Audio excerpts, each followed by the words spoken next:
Okay, so we got this issue of this toxic smoke going around now.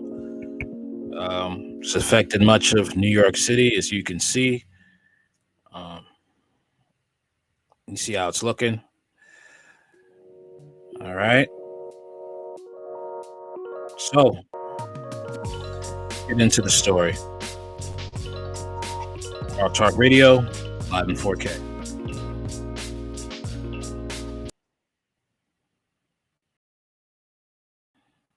Wow. That's all I can say is wow.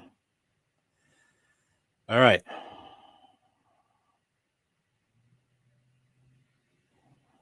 Okay. 1 minute.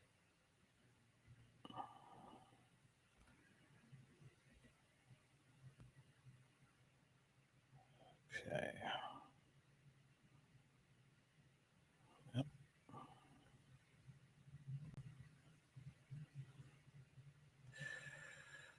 Insane, man. Insane. All right. For our area under an air quality alert because of smoke blowing south for more than 100 wildfires burning all the way in Quebec. It's downright hard to breathe out there. At one point, New York's air quality index peaked above 150. It's a level of pollution that is unhealthy. It's recommended we all keep our trips outside short and definitely don't do any strenuous activities in this brutal haze until the smoke particles clear. And we have Fox 5 live team coverage. Nick is tracking the smoke and the haze in our area, and Teresa Priolo is live in the thick of it. And Weehawken and Teresa, it was like apocalyptic outside. It certainly was, Natasha and Steve. You both mentioned shortening your time outside. Tonight we saw children who were walking, playing outside, coughing, pets trying to clear their throats. And as you can see the skyline behind me, there's still a haze lingering over it.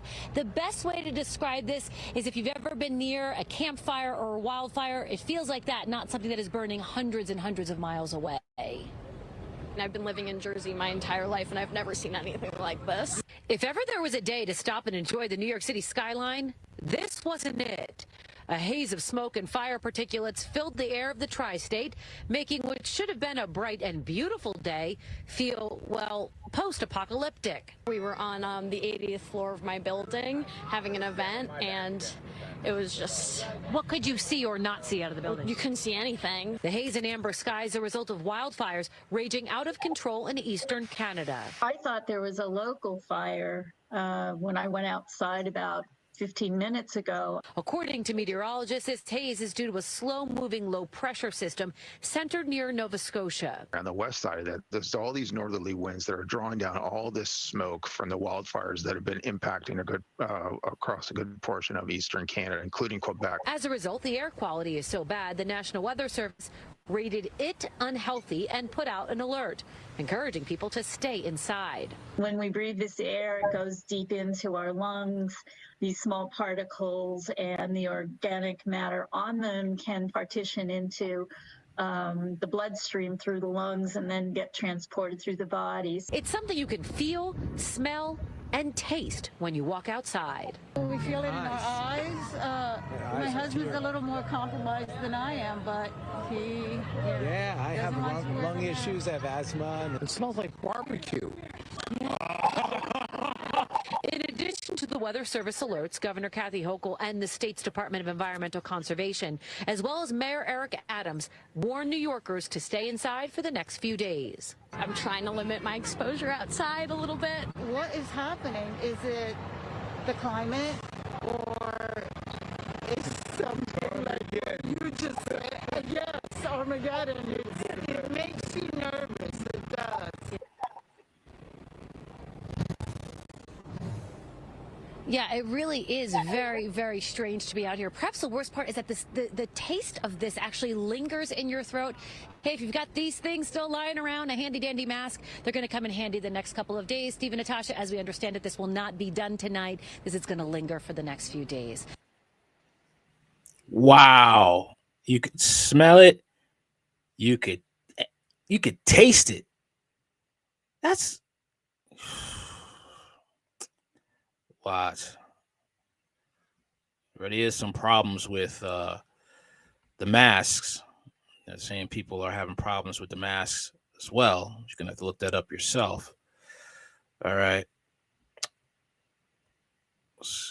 All right. So let's look into another commentary on this.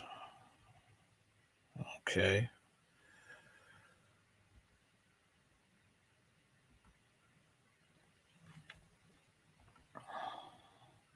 Because I'm, seeing it from my window, for I'm at in New York, and it's like, wow, this is not normal. Definitely is not. Quality alerts from Minneapolis all the way east to New York City, all the way down to the Carolinas tonight, in fact. Toxic smoke from the Canadian wildfires now threatening the health of some 80 million Americans. This image right here, the New York City skyline, this was earlier today, obscured by the haze. And we're told that haze could be even worse come tomorrow. Here's ABC's Trevor Ault tonight. Tonight, wildfire smoke seeping across the border from Canada, threatening the health of 80 million Americans. To the haze, that's coming downstream. The thickest haze and smoke is actually during the evening hours, so the air quality is only going down. More than 400 active wildfires are burning across Canada, half of them still out of control. The giant plumes of smoke rendering New York City's skyline practically invisible. Further north in Syracuse and Rochester, New York, the air quality is even worse. It smelled like, our neighbors might be having a campfire, and it's just sort of an eerie feeling. Medical professionals warning the poor air quality is already impacting people. The immediate health risks are worsening of asthma and worsening of allergy symptoms. It can happen immediately in exposure to this type of air quality. Can you recall a situation like this in the Northeast or in this area? This is actually probably the worst I've seen the numbers. The haze stretching all the way to the Midwest in Ohio and south to the Carolinas. And in some areas, it's forecast to be even worse tomorrow. And David, experts say this air quality is most dangerous for pregnant, elderly, or very young people. They do recommend staying indoors if you're vulnerable, and conditions are getting even worse. David, in just the last hour, we've watched Lower Manhattan and One World Trade Center disappear completely into the smoke. David? Yeah, it's really something. We could smell it coming in through the system right here in the studio, and we wondered if it was the wildfires, and sure enough, with that picture, that's definitely what it is. Trevor, thank you. And again, we'll be watching this over the next couple of days. Thanks, Trevor. Wow. So now people, planes have to be, they have to be grounded. Helicopters have to be grounded. Transportation is going to have some adjustments have to be made for safety reasons. This is really something to really look, take seriously. All right. But let's look into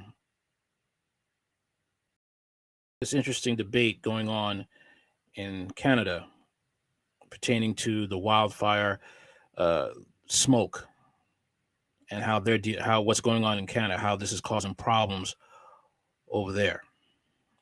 Let's get into that.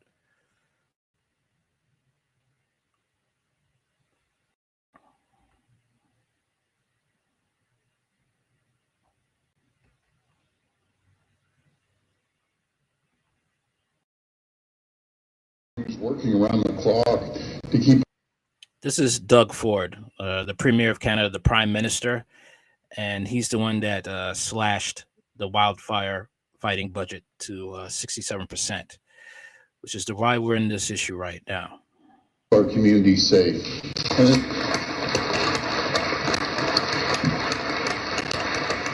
Mr. Speaker, they're literally the best in the world, and I want them to know that I'm sure all of us, of all political stripes, have their backs 100%.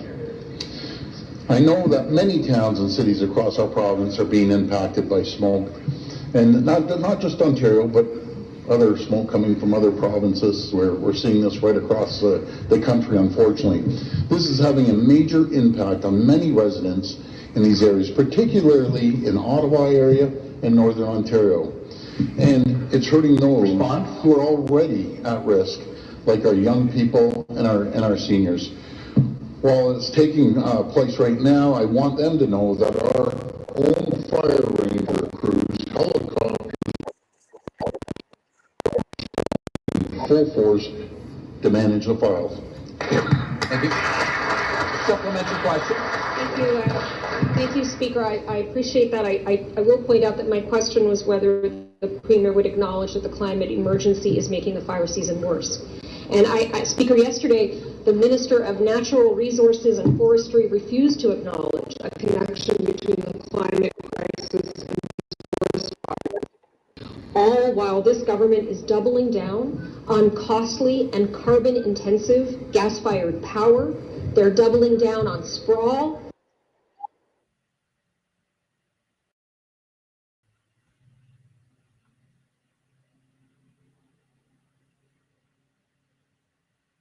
They failed to deliver badly needed transit. Order. And the Conservatives also, let's not forget, weakened their own climate targets, Speaker. I want to ask the Premier, will the Premier show some leadership today and act on the climate emergency?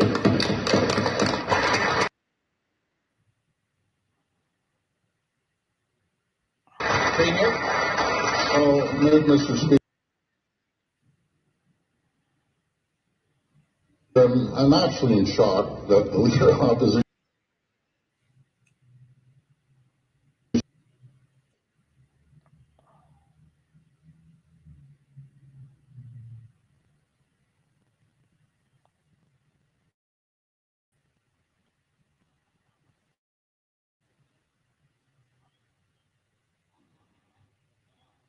is politicizing wildfires. Is it?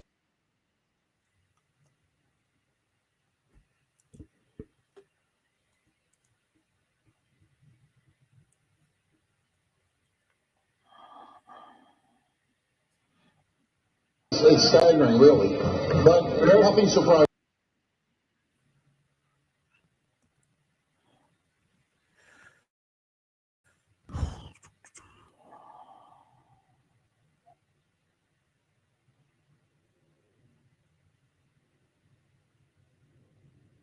The opposition, we're taking steps to make sure we're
prepared since 2017. We've increased spending on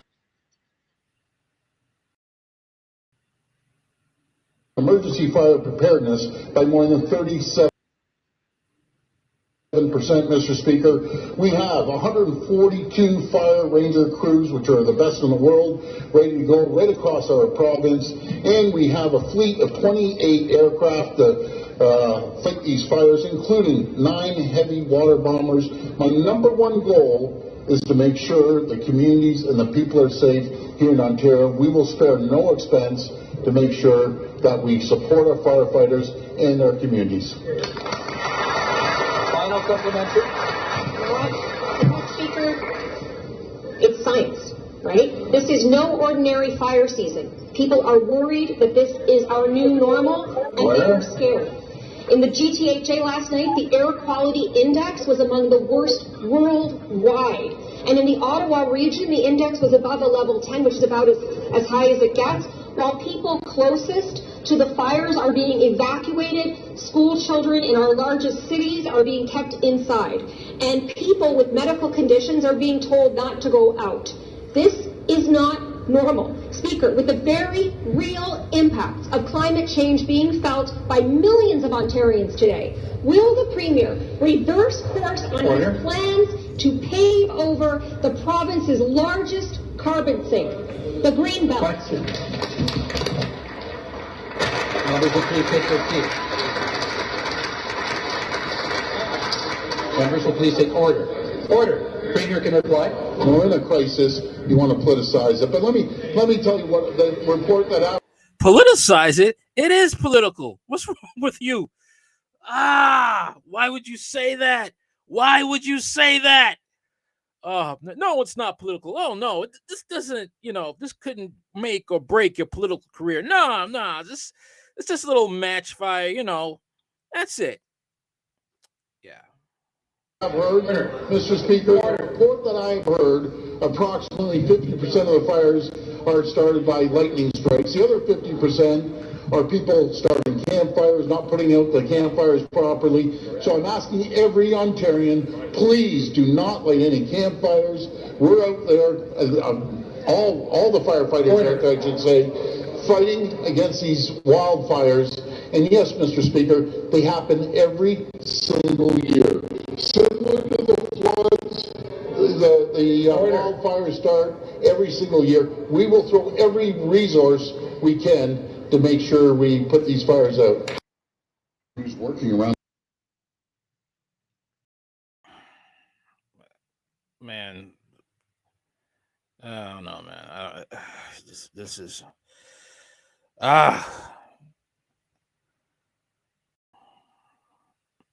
This is something that is just, I am already feeling Trump vibes with this dude.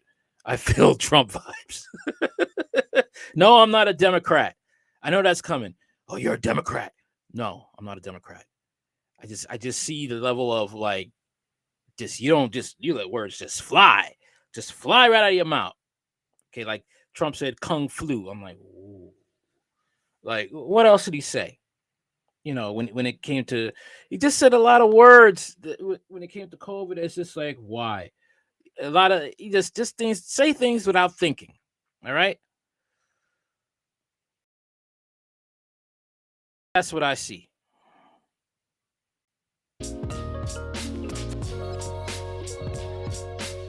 Let's see how this is affecting New Yorkers now.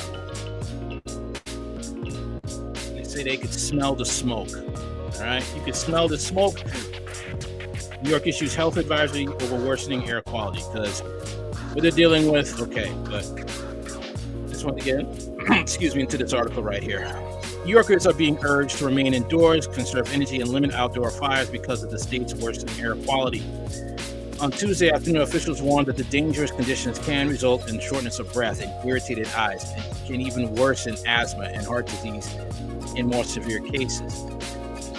It began last week with wildfires in New Jersey and Canada, and will have worsened as the Canadian fires persist.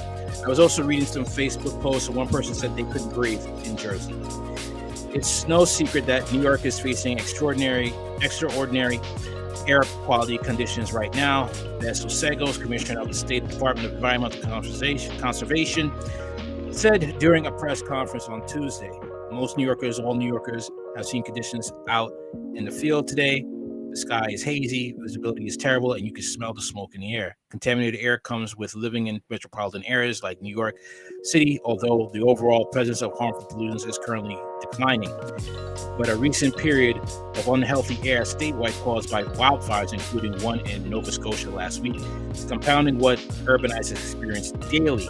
This contaminated air conditions particulate matter, which can result in a host of health issues. At the end of last week, there was a spike in ground level ozone, a dangerous chemical produced in hot, humid weather. On Tuesday, the city surpassed the aggravating air quality that it had experienced right after Memorial Day. The concentration of particulate matter in the city air peaked in the morning, reaching nearly double the levels caused by the Nova Scotia fires. In the state's capital, the air quality index reached 135, Sego said, which is considered a level of concern for sensitive groups with pre-existing conditions like asthma. As of 3 p.m., the AQI in New York City has reached above 150, constituting an unhealthy risk for more members of the general public. The DEC's Air Quality Health Advisory now covers most of the state, Sego said. The advisory states that children, the elderly, and those with existing heart and breathing problems can be especially at risk. Particulate matter is particularly pervasive because it can also penetrate pretty deeply into our lungs and make it harder for our whole respiratory tract to work and effectively bring in oxygen, said Gary Ginsberg, who leads the State Health Department Center for the Environmental Health. It makes the work for the heart more difficult. In the statement following the press conference, James McDonald, the acting state commissioner, reiterated the health concerns. Those who experience symptoms or have symptoms that worsen should consider consulting their personal physician, he said. While Canada is still at the beginning of its wildfire season, officials expect difficult conditions to persist. New Jersey wildfires also contributed to poor air in recent weeks. Ginsburg said there isn't enough data to show what long-term effects of the exposure to this kind of air pollution on residents. We can't rule out long-term adverse health effects from inhaling any kind of smoke over the course of hours to days, continued. It's best to be cautious.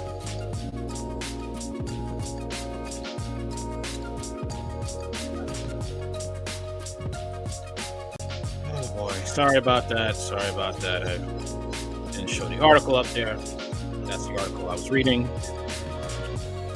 All right.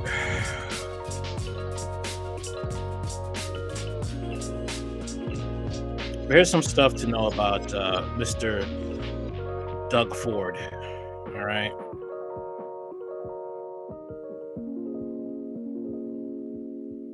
Let's get into this.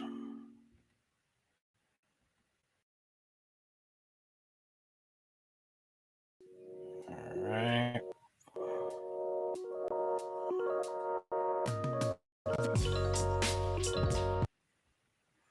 All right. Meet Doug Ford, one of Canada's most unpopular politicians. From alleged drug dealing to his inability to deliver the vaccines, here's a fairly complete list of every controversy from the man who used to live in Rob Ford's shadow. Okay. Over the weekend, Canadians in general, Ontarians in particular, may have felt a sense of ease of deja vu as Washington Post piece calling for Ontario Premier Doug Ford's resignation became the most read story on the U.S. newspaper's website. It's been almost a decade since another Ford, Doug's younger brother, Rob, made the headlines south of the border and everywhere. And then, as now, those headlines were not exactly friendly. Where Rob Ford was routinely covered for his off-color commentary and substance abuse, Doug was slammed by WAPO columnist David Maxgrove for his actual governing, especially his mishandling of the COVID-19 pandemic, which somehow is worse than ever in the province and threatening to overwhelm the healthcare system. The editorial just came 2 days after Ford, in a bizarre rambling press conference, implemented a raft of new restrictions, including outdoor playground closures and significantly increased police powers, both of which have been walked back following swift public backlash. The moves were just the latest in a series of policy decisions made by the Ontario government that seem to ignore science altogether, plummeting the province to a third wave that is exponentially worse than the first or second. Okay? For many, however, WAPO editorial has been their first exposure to Doug Ford. So while Ontarians have long known the senior Ford brother for his series of political blunders, the rest of the world may be wondering who exactly the ecto-bico native is. So here, we present a brief history of Doug Ford, told mostly through his checkered political past. Okay? Rich son, alleged hash dealer. To know Doug Ford is to know the Ford family. Doug was born in 1964. He is the second of the four children of Ruth and Doug Ford Sr., the latter of whom was the founder of Deco Labels, a labeling company with annual sales of roughly $100 million in 2011. Ford Sr. was also a one-time backbencher with the Progressive Conservative Party, who gave his sons a real right-wing, self-reliant, up-by-your-bootstrap political vision, according to the Toronto Star. Doug Jr. graduated high school in Etobicoke, I can't pronounce his name, and dropped out of college after 2 months. For a time in the 1980s, he allegedly sold hash, according to the Globe and Mail, Canada's national newspaper. Okay. When Rob ran for mayor in 2010 and won, Doug Ford was elected city councilor for Ward 2, Etobicoke, the ward vacated by Rob in March. During his mayoral campaign, Ford said of his brother, "Wait until he gets going. Council's not going to know what hit it."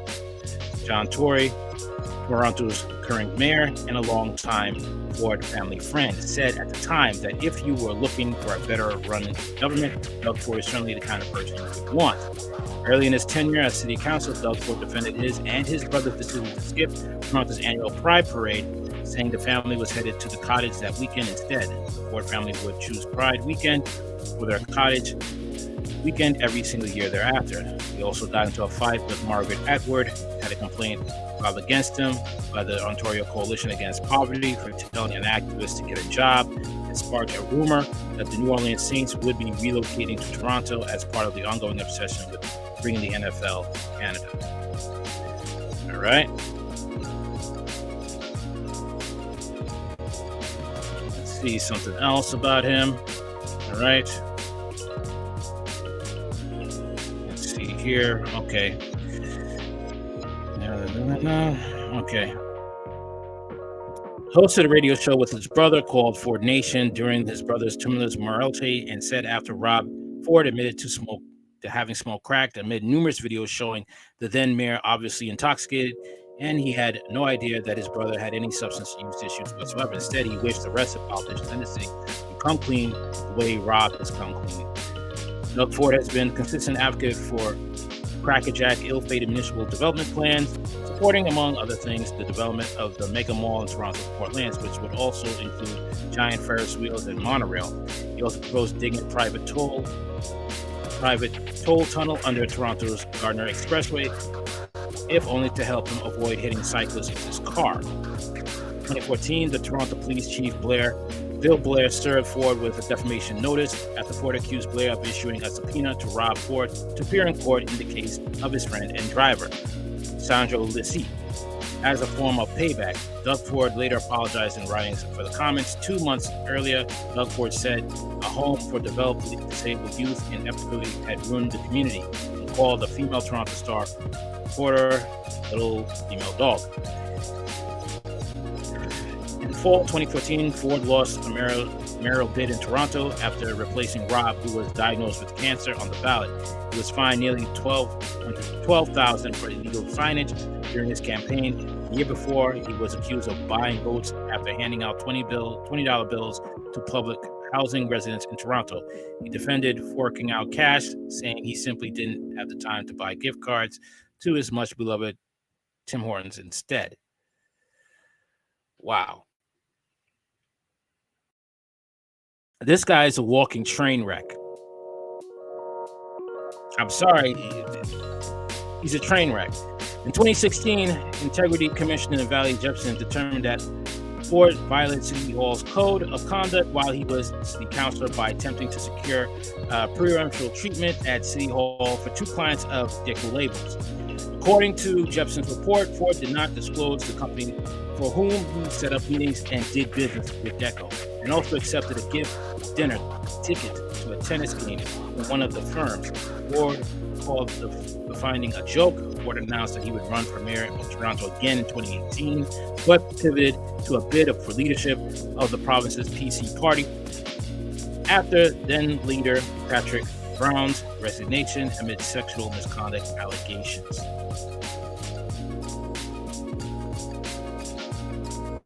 This guy was just wow. Cheap beer, cuts to healthcare, and then a pandemic. An investigation into Doug Ford's successful 2018 campaign for Premier, whose entire campaign seemed to hinge on the promise of cheap beer, found widespread evidence of alleged voter fraud in a number of PC nominations, including ballot box stuffing, ineligible voters, and fake memberships. Meanwhile, actors who were hired to play Ford supporters at the campaign events, and the premier was accused of sexism during his campaign on numerous occasions. His early premiership involved significant cuts to public health funding and slashing the number of teaching jobs in Ontario by more than 3,400 policy decisions that aged poorly almost immediately.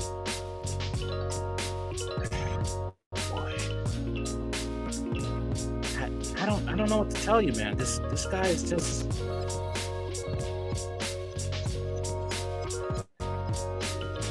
this guy was toxic from the beginning, just extremely toxic. I don't know what to tell you. His own party should have just banned him. Like, no, you're not getting in. No, you're not running a second time or another time thereafter. That's how it should have been.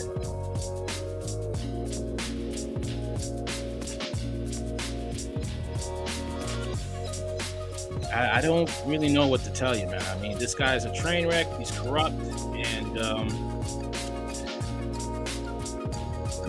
I don't know, man. Right now, we're screwed. We gotta see what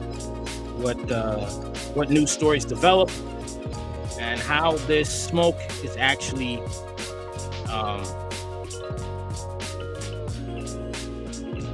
affecting people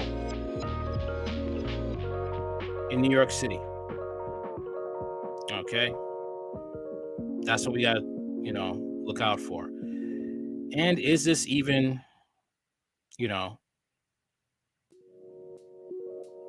wildfire smoke? That's another thing too. It's wildfire smoke.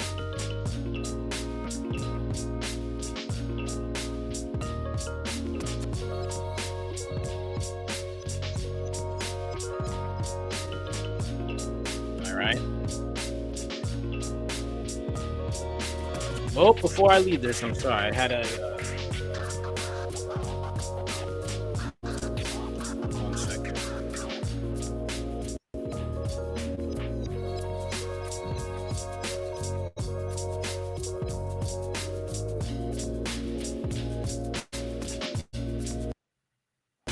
Okay, here we go. I'm telling you, man, I'm getting these vibes, these Trump vibes. That's what I gotta call them. Y'all gonna get mad at me, but hey, that's what I call it, Trump vibes. Premier Ford blames campers and lighting for Ontario wildfires, pledges funding. The thing is, though, you did cut wildfire fighters' funding. All right, so you're to blame for this. Ontario Premier Doug Ford is blaming campfires and lighting strikes for the ongoing wildfires across North Ontario and is promising to provide much funding as necessary to help firefighters get the blaze under control. A report by the Canadian Interagency Forest Fire Centre, the CWFC, an agency that coordinates Canada's interprovincial fire responses, said 25 fires were out of control in the province on Monday, with more than 20,000 hectares on fire. Drifting smoke from the wildfires triggered special air quality advisories for large swaths of Ontario, with Environment Canada warning of high levels of air pollution that can be harmful to everyone's health, even at low concentrations. At Queen's Park, Premier Doug Ford acknowledged the major impact of the blanket of the smoke across the Greater Toronto Area, but said the province is responding in full force with 142 fire ranger crews, 28 aircraft, and 9 heavy water bombers. My number one goal is to make sure that communities and the people are safe, Premier Ford said. We will spare no expense to make sure that we support our firefighters and our communities. The Ford government is also facing questions about the impact of climate change on the intensity and timing of wildfire season after a government minister placed the blame on human interactions. During question period, NDP leader Merritt Stiles claimed that it isn't an ordinary fire season and expressed concern about the new normal in Ontario as children are forced to stay indoors due to poor air quality. This is not normal with the very real impacts of climate change being felt by millions of Ontarians, Stiles told the legislature. Yesterday, the Minister of Natural Resources and Forestry refused to acknowledge the connection between the climate crisis and the forest fires. Ford, who accused the NDP, is politicizing the wildfires, pinning the blame on the campers and the weather. I have heard approximately 50% of the fires are started by lightning strikes. The other 50% are people starting a campfire and not putting out the campfires properly, Ford said. I'm asking every Ontarian to please do not light any campfires. When pressed on whether climate change is contributing to the current wildfire season, Ford dismissed the suggestion. Well, you know, the left is all crazy about climate change. Wouldn't this be a proof of climate change? Okay. Smoke that is, you know, at dangerous levels. Okay. Smoke that is hurting people's eyes and sorry, they're having trouble breathing.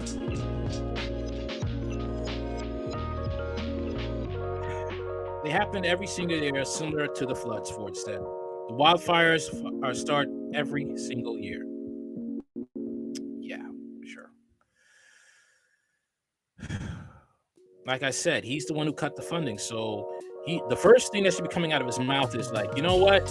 I apologize for slashing the funding. That's going to come out. But anyway, what do you guys think about this?